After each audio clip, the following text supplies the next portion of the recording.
अरे ओकरा के छोड़ दा। सब लोग साइड में हटा। हाँ भाई।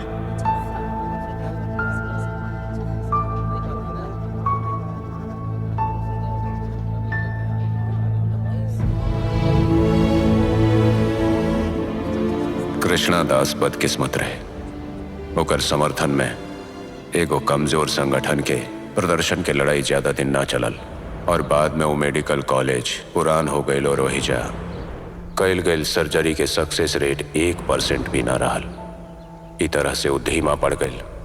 हमके पता होगा तू जिंदा इंसान के गला पे चाकू रख सकेला। I will thrash you, leave the campus and never come back. I am suspending you from college with immediate effect.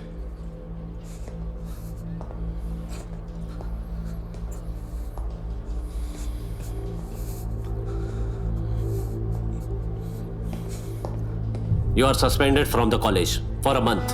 सर हमारे बात Go.